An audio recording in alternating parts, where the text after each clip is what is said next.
Vamos iniciar a nossa meditação desta quarta-feira, dia 7 de setembro. Rezemos. Vinde, Espírito Santo, enchei os corações dos vossos fiéis e acendei neles o fogo do vosso amor. Enviai o vosso Espírito, e tudo será criado, e renovareis a face da terra. Oremos. Ó Deus, que instruístes os corações dos vossos fiéis com a luz do Espírito Santo, fazei que apreciemos retamente todas as coisas, segundo o mesmo Espírito, e gozemos da sua consolação. Por Cristo nosso Senhor. Amém. Vamos ouvir este belíssimo Evangelho da liturgia de hoje. São Lucas, capítulo 6, versículos de 20 a 26. Naquele tempo, Jesus, levantando os olhos para os seus discípulos, disse: Bem-aventurados vós, os pobres, porque vosso é o reino de Deus. Bem-aventurados vós, que agora tendes fome, porque sereis saciados. Bem-aventurados vós, que agora chorais, porque havereis de rir. Bem-aventurados sereis quando os homens vos odiarem, vos expulsarem, vos insultarem e amaldiçoarem o vosso nome por causa do Filho do Homem. Alegrai-vos nesse dia e exultai, pois será grande a vossa recompensa no céu. Porque era assim que os antepassados deles tratavam os profetas. Mas ai de vós ricos, porque já tendes vossa consolação. Ai de vós que agora tendes fartura, porque passareis fome. Ai de vós que agora rides, porque tereis luto e lágrimas. Ai de vós quando todos vos elogiam. Era assim que os antepassados deles tratavam os falsos profetas. Palavra da salvação. Irmãos e irmãs, este Evangelho é o chamado Evangelho das Bem-aventuranças. Você sabe que a palavra bem-aventurados significa feliz. Feliz. Mas, meu irmão, minha irmã, este caminho das bem-aventuranças que Jesus nos ensina hoje exige da gente uma reviravolta na nossa vida. Você sabe que não é fácil fazer reviravolta na vida da gente. Mas para poder viver esse Evangelho de hoje, tem que fazermos uma verdadeira reviravolta. Sabe por quê? Esse Evangelho, no fundo, nos ensina que nós não podemos, de jeito nenhum, confiar em ilusões. Sermos conduzidos pelas ilusões. Nós não podemos, é difícil a gente entender isso, porque as ilusões hoje têm quase que a aparência, o jeito, a definição do que é real, mas não é. Quando Jesus fala, bem-aventurados os pobres, nós somos pobres. Eu sou pobre, você é pobre. Não é só pobre em dinheiro, não. Pobre porque nós não somos autossuficientes. O que é autossuficiente? Autossuficiente significa eu não preciso de ninguém, de nada. Eu mesmo me basto. Eu sou o suficiente para me nutrir, para poder resolver tudo. Alguns acham que não precisam nem de Deus. Isso é uma autossuficiência, que é uma ilusão. Porque ninguém é autossuficiente. Somos pobres exatamente por isto. Porque nós somos pessoas que não temos o que nós tanto precisamos, as coisas que a gente necessita. Não só coisas materiais, de tudo. Nós necessitamos de presença de pessoas, nós necessitamos de conversar com as pessoas, nós necessitamos de tudo, de tudo. Mas, quando a gente reconhece que a gente não tem, o que nós fazemos? Reconhecemos que somos pobres porque nós não temos o suficiente, e ali nós recebemos o mais importante do que tudo. Tem uma coisa mais importante do que tudo. Tudo já é demais, né? E tem uma coisa que é mais importante do que tudo ainda. E o bem-aventurado é aquele que reconhece isto. Que coisa é essa mais importante do que tudo? A graça de Deus. Tudo que nós precisamos, e mais do que tudo, é a graça de Deus. Mas para mim ter essa graça de Deus, ou melhor, a graça todo mundo tem, mas para mim viver essa graça de Deus, eu tenho que tirar essa minha autossuficiência. Pessoas autossuficientes são aquelas pessoas topetudas, aquelas pessoas nariz empinado, aquelas pessoas que não se enverga. Pessoa autossuficiente é aquela pessoa que, como a gente fala no popular, parece que tem um rei na barriga. É aquelas pessoas até bastante orgulhosas, soberbas. É aquelas pessoas que até costumam nem aceitar ajuda. Pobre coitada. Ela não sabe que ela é pobre. Ela se ilude com essas fantasias que coloca-se na cabeça dela. E quem colocou isso foi o próprio mundo. O mundo hoje vive construindo pessoas autossuficientes, porque se eu fosse pobre, nesse sentido que eu estou dizendo, pobre não é passador de quem passa fome.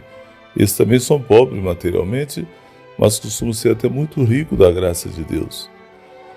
Mas na medida que a gente é pobre de tudo, a gente tem uma vida mais libertada.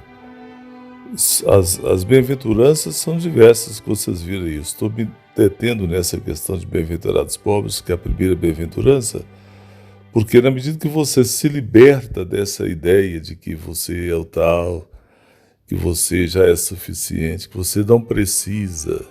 Quantas pessoas hoje acham que nem de Deus elas precisam, como eu disse com ele mesmo? Nós precisamos. Nós temos que reconhecer isto. Nós temos que caminhar com a cabeça erguida, mas sempre conscientes disso, que nós somos pobres. Todo mundo é pobre. Tem pessoas que estão cheias de dinheiro. Tem gente que não sabe o que fazer com o seu dinheiro. Mas mesmo que ela tenha todo o dinheiro, todo o ouro, toda a prata, todo o diamante, todos os bens, ela é uma pobre. Quase que a gente poderia até dizer pobre coitada. Ela tem muito conforto, mas nada disso é ela. São coisas que foram incorporadas a ela e que a qualquer momento pode deixar de ter. E nada disso a satisfaz. Nada das coisas materiais satisfaz a gente profundamente, nos realiza profundamente. Pode trazer essa falsa, essa pseudo-alegria, mas nós somos apenas pobres. Todo mundo é assim. Todo mundo.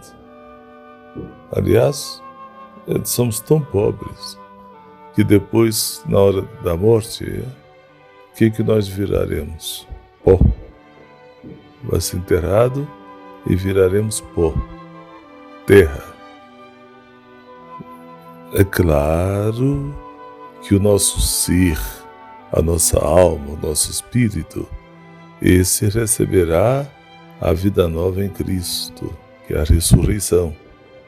Mas antes de sermos ressuscitados em Cristo, depois dessa passagem por esse mundo, somos pobres. Vivemos assim, andando, a gente fica colocando, às vezes, escoras de coisas para poder dizer que a gente é isso, que a gente é aquilo. Quantas vezes nós até humilhamos, né, uns aos outros, passamos por cima uns dos outros, achamos que somos melhores. Nós somos pobres. Reconhecer que nós não somos suficientes. Quando eu descubro que eu sou isso, eu vou respeitar as outras pessoas. Eu vou amar mais as pessoas. É por isso que Jesus diz: bem-aventurados os pobres, porque deles é o reino de Deus, o reino dos céus. Vai ser feliz por isso, mas viver como pobre, não é só ser pobre, viver como pobre. Viver como pobre não é pedir esmola. Viver como pobre não é passar fome. Viver como pobre não é não ter uma habitação digna. Viver como pobre não é deixar de ter as coisas necessárias para sua sobrevivência com dignidade. Mas viver como pobre significa tudo está aí para o meu uso, mas na verdade eu não tenho nada. O que você tem, meu irmão? O que eu tenho? É tudo nos escapa mais cedo ou mais tarde. Mas nós temos o mais importante, que é a graça de Deus. Como eu disse, a graça de Deus que mais do que tudo. É aí que ela que nos faz sermos os bem-aventurados, os felizes. Reconhecer que precisamos dessa graça de Deus, vivenciar essa graça de Deus. Essas bem-aventuranças, se eu pudesse aqui, se tivesse tempo suficiente, refletir todas as bem-aventuranças que Jesus falou nesse evangelho, nós vamos reconhecer isso cada vez mais. Como é bom a gente ser essa pessoa, ser pobre. Pobre nesse sentido assim, reconhecer que você não é essas coisas que o mundo quer que você seja, que você apenas é filho de Deus e que você vive da graça de Deus. E isso não te incomoda, isso não te diminui. Aliás, quanto mais você acolhe, entende, enxerga que você não é nada dessas coisas, você mais vai reconhecendo que você depende de Deus, depende da graça de Deus. É a graça de Deus que te sustenta, que te fortalece, que te preenche. Mas, meu irmão, minha irmã, cá para nós, é muito difícil a gente ser pobre de verdade. Você fala, mas que é isso? Eu já sou pobre, a própria vida obriga-me a ser pobre. Não estou falando pobreza de dinheiro, mas ser pobre na sua mentalidade.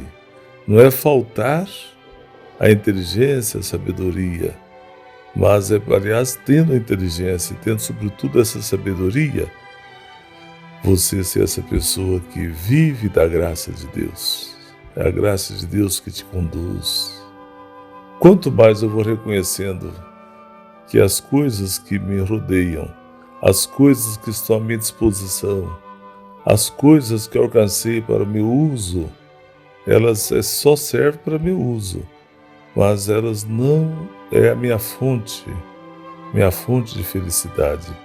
Minha fonte de felicidade é a graça de Deus. Você tem que descobrir, meu irmão, minha irmã, que você tem uma fonte divina dentro de você. Eu tenho uma fonte divina dentro de mim, uma fonte. Sabe o que é a palavra fonte, não sabe? De onde vem a graça, de onde nasce a graça, onde brota a graça, aquela nascente da graça dentro de você. Mas você só vai descobrir essa fonte da graça de Deus que habita em você, que existe aí em você, na medida que você vai reconhecendo que você é pobre. É pobre porque tudo que você conquista, tudo que o mundo põe como o melhor para você, tudo que você vai adquirindo, essas coisas ainda não te realiza. O que te realiza é a fonte. Aí você deve perguntar, mas então eu devo desfazer das coisas que eu conquisto? Eu não devo lutar para as coisas do meu bem-estar? Eu devo então desprezar isso? Não, não é que você tem que desprezar isso, não é que você tem que deixar de lutar para conseguir seus bens aí para você viver com dignidade. O que você não pode, como eu disse no início da meditação, é se iludir como se isso aí fosse o seu sustento, como se isso aí fosse a sua razão de ser, porque tudo é secundário. Por isso que São Paulo, numa das cartas dele, ele disse: depois que eu conheci Cristo, ao conhecer Cristo, ele viu quando que ele era pobre. E ele começou a considerar todas as coisas que ele adquiriu como lixo, porque ele viu que ele precisava mesmo da graça de Deus. E essa graça de Deus, ela vai se tornando cada vez mais abundante na pessoa, na medida que a pessoa vai reconhecendo que ela é pobre. Bem-aventurados os pobres.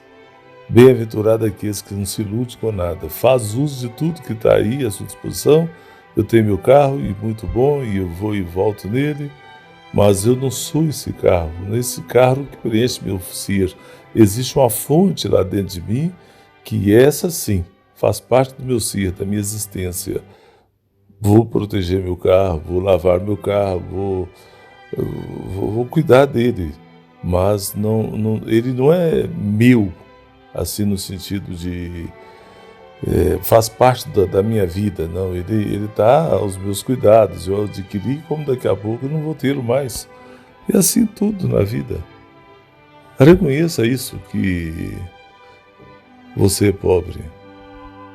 Esse sistema capitalista, esse mundo capitalista que nós vivemos nele, põe na cabeça que nós somos aquilo que nós adquirimos, que nós possuímos, aquilo que nós vamos conquistando. Isso é ilusão. Você não é nada disso. Você é pobre. Pobre das coisas, porque está tudo à sua disposição, mas você é rico da graça de Deus. Essa graça que nasce dentro de você. Essa graça que é gerada por Deus dentro de você. E quanto mais você vai reconhecendo isso, você vai sendo mais feliz. Irmão e irmã, que nesse dia 7 de setembro, em que nós estamos celebrando a independência do Brasil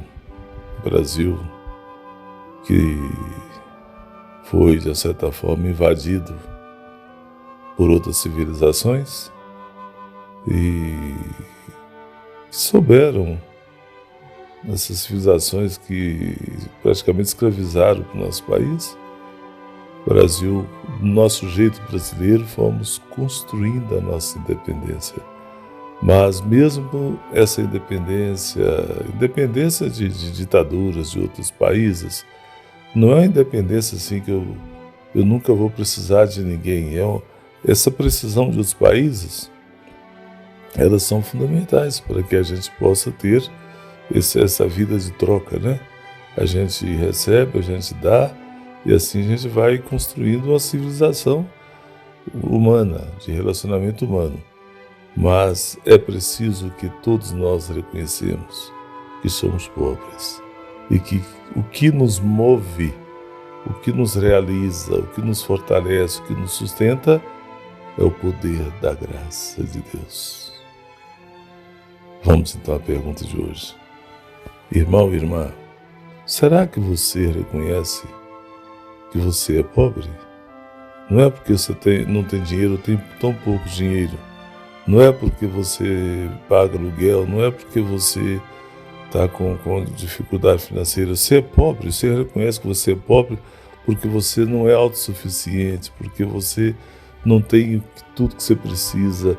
E o que você mais precisa é reconhecer essa fonte da graça de Deus que habita em você. Você já encontrou essa fonte dentro de você? Você deixa ser nutrido pela graça de Deus? Essa bem-aventurança tocou no seu coração? Você está deixando essa meditação fazer essa reviravolta na sua vida? Se eu pudesse, eu queria ficar aqui 2 horas, 3 horas meditando isso com você, de tão rica que é essa meditação. Então vamos agora rezar a Deus. Peça a Deus para que você nunca seja dessas pessoas iludidas, fantasiosas, essas pessoas que consideram as coisas da vida do mundo como se fosse uma divindade. Peça a Deus para que você realmente possa ser essa pessoa que reconhece que você é pobre. Você precisa da graça de Deus. E só a graça de Deus que te alimenta, que te sustenta, que te fortalece na luta para que você possa um dia encontrar a vida eterna com Deus. Ave Maria, cheia de graças, o Senhor é convosco. Bendita sois vós entre as mulheres. Bendito é o fruto do vosso ventre, Jesus. Santa Maria, Mãe de Deus, rogai por nós, pecadores, agora e na hora da nossa morte. Amém. Vamos agora ouvir aquele hino da Bíblia tão bonito que estamos sempre ouvindo. E após esse hino eu vou refletir um pouquinho mais com vocês sobre algumas questões da Bíblia. E aí em seguida darei a bênção final. Não desligue seu aparelho. Continue nos ouvindo. E canta junto aí conosco esse bonito canto da Bíblia.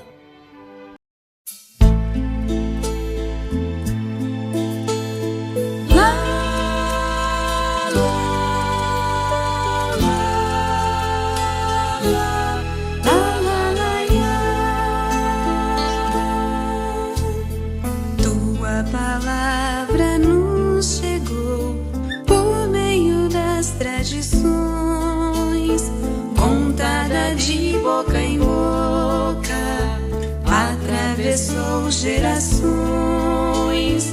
Hoje, séculos depois, contagia multidões. Que tua palavra preserve as nossas famílias, oriente nossos filhos, guie as nossas nações. Bíblia Sagrada, fonte viva de partilha, indicação que nos brilha, luz nos nossos corações.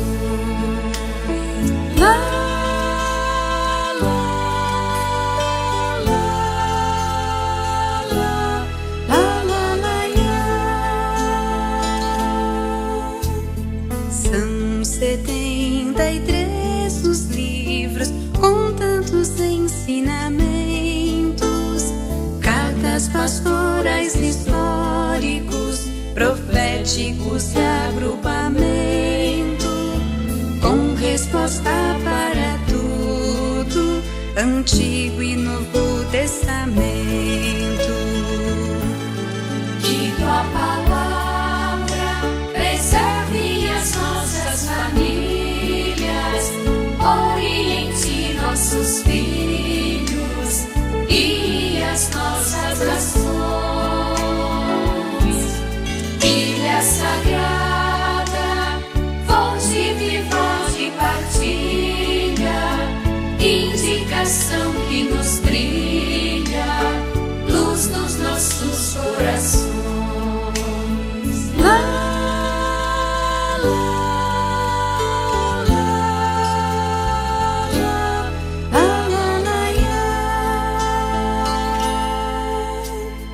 Este compêndio tão sagrado fala ao nosso coração, de Abraão a Jesus Cristo,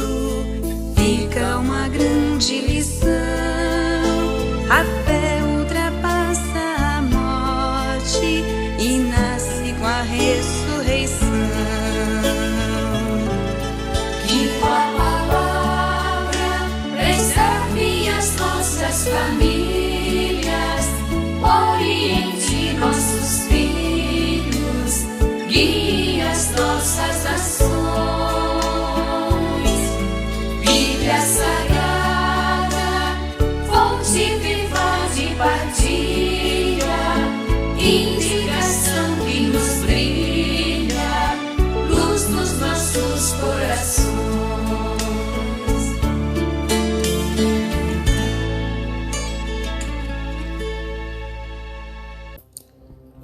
Pois bem, meus irmãos e irmãs, depois de cantarmos esse bonito canto, vamos agora, em alguns minutos, aprofundar o nosso conhecimento sobre a Palavra de Deus, sobre o livro sagrado que é a Bíblia. Vou responder mais uma ou duas perguntas que me foram passadas, que passaram para mim, e vou insistir com você. Manda perguntas. Está aí o WhatsApp, você sabe o nosso WhatsApp? Manda. Eu quero responder todas as perguntas, vou citar seu nome, mas eu quero estabelecer esse relacionamento, essa convivência com você. Mas antes das perguntas, eu queria fazer o seguinte esclarecimento sobre a Bíblia. Olha, a Bíblia, a gente tem que ter muito cuidado, por isso que é importante a gente ser orientado. Não podemos ler a Bíblia como a gente ler os livros comuns da nossa vida. A Bíblia, ela é um conjunto de livros, isso é que eu vou refletir amanhã sobre essa informação. Mas você tem que ler a Bíblia com o coração aberto. Com o coração aberto mesmo. Você tem que ler a Bíblia sabendo que ela não é um livro simplesmente de história. Tem um lado histórico dela, tem os livros históricos. Mas a Bíblia, tudo que a gente lê na Bíblia é para nos conduzir até Deus, para fazer com que nós encontramos ali o coração de Deus. Não podemos ler a Bíblia como se fosse um livro científico. Quantas pessoas fazem isso? Se você ler a Bíblia como um livro científico, um livro que fala de lógica, de ciência, essas coisas, você não vai, a Bíblia vai te confundir. Mas nós temos que ler a Bíblia com qual objetivo? Toda vez que eu leio a Bíblia, para poder encontrar-me mais com Deus, para encontrar o coração de Deus, para me mergulhar nos mistérios de Deus. É ler a Bíblia com esse coração aberto. E aí eu quero mostrar para você o seguinte. Uma das coisas que você encontra na Bíblia é uma coisa que Deus faz com todos nós. Desde Adão, passando por toda a humanidade, eu acredito que até no fim do mundo vai ser assim. Nosso Deus, através da Bíblia, se enxerga isto. É o Deus das promessas. É um Deus das promessas. Por isso que é um Deus da aliança. Aliança é isso. Deus, Ele promete. Nós hoje não gostamos muito dessas palavras de quem promete, porque estamos cansados de ver as pessoas prometerem e não cumprir. Você está vendo aí agora nas eleições? Quantas coisas que eles prometem. Depois você vai ver se eles cumprem isso. Mas não mistura Deus com isso, não. Deus é outra realidade. Tudo de Deus passa pela promessa. E a promessa vai ser cumprida. Deus não deixa de cumprir nenhuma de suas promessas. Uma falha que nós cometemos hoje, e é talvez porque estamos muito acostumados com esse mundo de tecnologia, esse mundo é tudo muito imediato. Hoje, antigamente, para a gente comunicar com uma pessoa que estivesse longe da gente, por exemplo, daqui de Belo Horizonte até São Paulo, quantos quilômetros, né? 600, 700 quilômetros, não sei. Quando se fosse comunicar com pessoas de tão longe, só tinha um meio: carta. E a carta andava a passos de tartaruga até que chegasse lá, e não era fácil. Depois vieram os telefones. Hoje nós temos outros meios além do telefone. Temos aí a internet, temos essas chamadas de vídeo, que você conversa com pessoa em qualquer parte do mundo, vendo a pessoa, como se a pessoa estivesse junto de você ali. Então, o mundo evoluiu. Muito bem, então, as coisas hoje são tão muito rápidas. E com Deus também a gente não tem hoje muita paciência, porque Deus promete, mas as coisas de Deus vão sendo cumpridas aos poucos. Não é assim, Deus promete tal coisa pra gente e fecha o olho e abre que já está ali.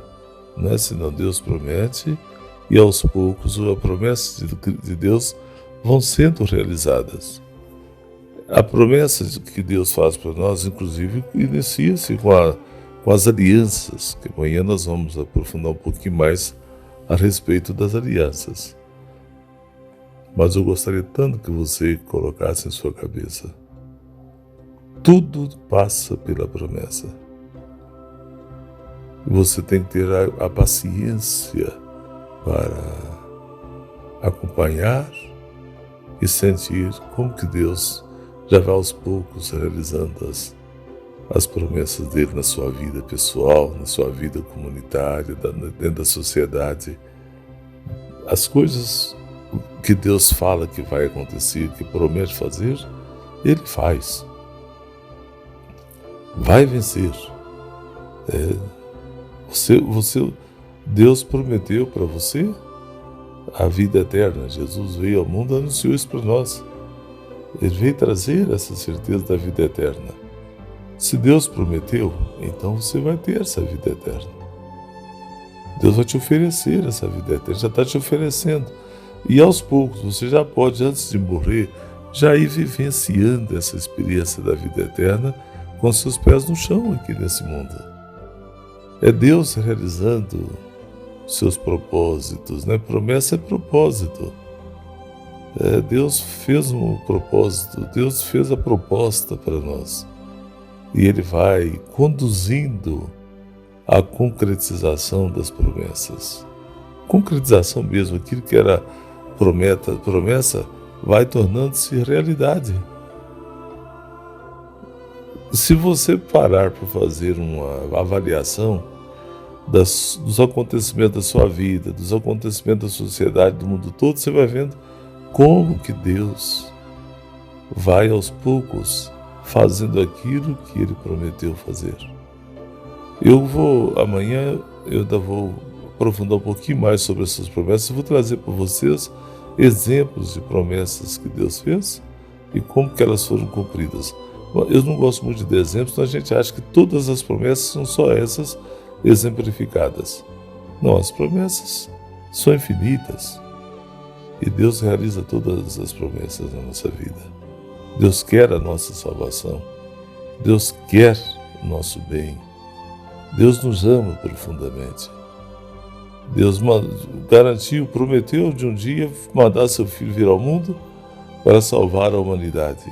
Através dos profetas, Deus prometeu isto. E Ele realizou.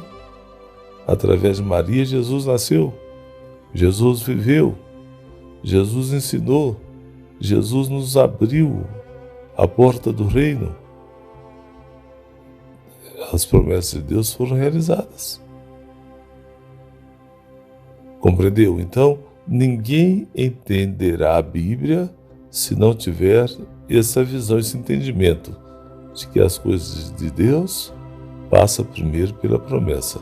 Antes delas acontecer, primeiro foi prometido por Deus que isto de bom ia acontecer e acontece mesmo. Você, como já disse, precisa ter calma, paciência para poder ele enxergando. Não é que Deus vai realizar a promessa toda lá no final de tudo, vem tudo de uma vez, não. A promessa vai sendo realizada aos poucos, devagarinho, sem correria.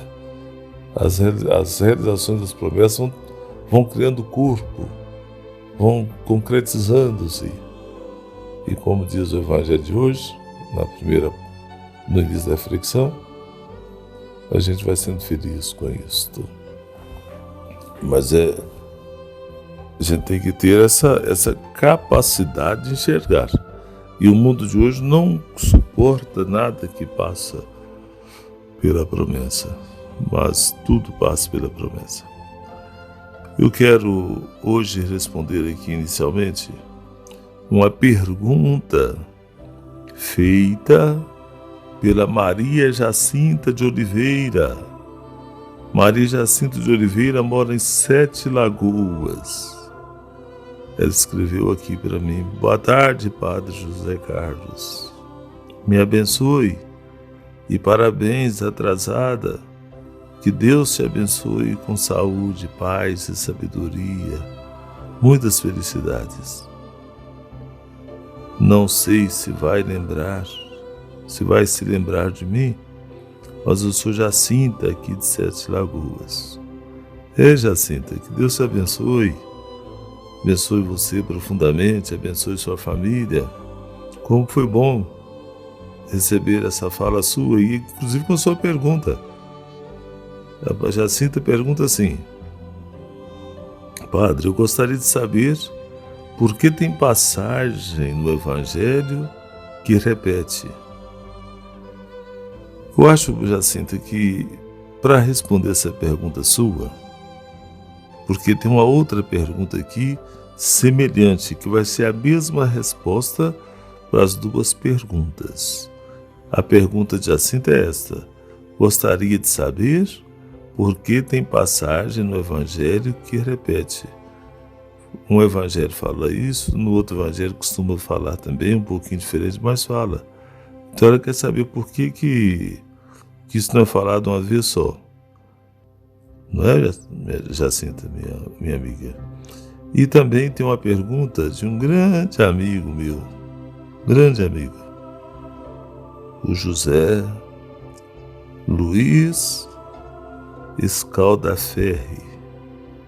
José Luiz Scaldaferri, inclusive, é líder de nossa paróquia. Ele exerce a função de ministro extraordinário da Eucaristia e é uma pessoa de muita confiança. Eu admiro ele e sua esposa muito mesmo, são amigos da gente. Então ele manda também aqui dizendo assim: bom dia, Padre José Carlos. Gostaria de saber por que tem alguns trechos da Bíblia que estão em contradições e mesmo assim estão na Bíblia. Abraços, José Luiz. Olha, Jacinta e José Luiz, eu gostaria das duas perguntas, porque eu vou dar uma resposta só para as duas perguntas e vocês vão compreender. Vocês que me perguntaram e todos os demais que estão ouvindo a pergunta e as perguntas e a resposta. Primeiro o seguinte: quando você fala que a Bíblia é um livro, não, a Bíblia são vários livros. A palavra Bíblia, Biblion, né, significa um conjunto de livros. Gênesis é um livro, Êxodo é um outro livro. Eles eram inclusive livros separados, não eram todos juntos assim, formando esse livro grande que é a Bíblia, não. Lá no começo, eles não estavam juntos, agrupados. O Evangelho de Mateus estava ali numa estante, o Evangelho de Lucas estava na outra, o de João estava no outro, o Apocalipse estava lá, e mais não sei o que lá, cada um separado um do outro. Os livros da Bíblia não eram juntos. E ainda vem outra questão. Depois, com o tempo, com a inteligência, foram juntando esses livros. E é inclusive essa ordem que eles estão na Bíblia. Essa ordem não é a ordem em que eles foram escritos, não. É a ordem que serve uma certa lógica de acontecimentos. Mas tem livros que estão lá no começo e que foram escritos bem depois do começo. Teve outros livros da Bíblia que foram escritos antes dele. Mas aí que vem então a questão da pergunta: o porquê que tem passagens que se repetem e o porquê também que tem contradições na Bíblia e mesmo assim as contradições continuam. é o seguinte: cada livro da Bíblia foi escrito por um povo, não é nem um escritor, não. Ali foi um livro, nós vamos depois também ver o que significa a palavra inspirado, mas foi um livro que aos poucos foi sendo composto. E é um livro, de uma certa forma, independente dos demais livros. Então você precisa de compreender que um livro da Bíblia que trata de vários assuntos, ele foi falado dentro de um determinado contexto, ali para um certo povo, para aquela sociedade ali, para aquela vida daquelas pessoas que viviam ali. A gente chama isso de contexto. O outro livro já foi escrito ali dentro daquele contexto, é uma reflexão de um outro contexto.